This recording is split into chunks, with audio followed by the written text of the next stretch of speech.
Christ Triumphant, a devotional of Ellen G. White, September 27. Christ crucified for us. Luke 23 verse 33. And when they were come to the place which is called Calvary, where they crucified him, and the malefactors, one on the right hand and the other on the left. For transgression of the law of God, Adam and Eve were banished from Eden. Christ, our substitute, was to suffer without the boundaries of Jerusalem. He died outside the gate where felons and murderers were executed.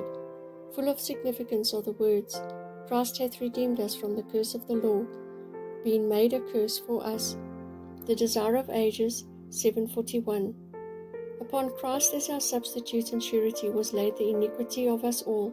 He was counted a transgressor that he might redeem us from the condemnation of the law. The guilt of every descendant of Adam was pressing upon his heart.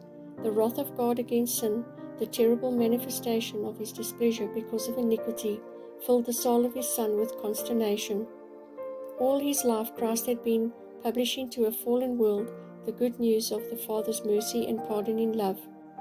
Salvation for the chief of sinners was his theme, but now with the terrible weight of guilt he bears, he cannot see the Father's reconciling face.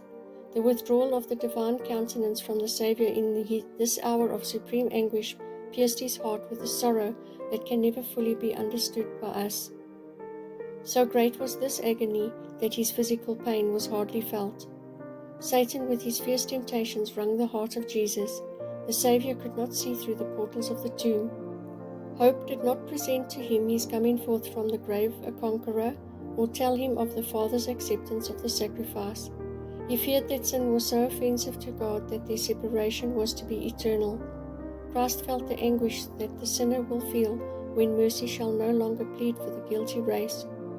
It was the sense of sin, bringing the Father's wrath upon him as the sinner's substitute, that made the cup he drank so bitter and broke the heart of the Son of God.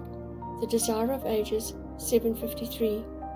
Amid the awful darkness apparently forsaken of God, Christ had drained the last dregs in the cup of human woe. In those dreadful hours he had relied upon the evidence of his Father's acceptance heretofore given him. He was acquainted with the character of his Father. He understood his justice, his mercy, and his great love. By faith he rested in him whom it had ever been his joy to obey.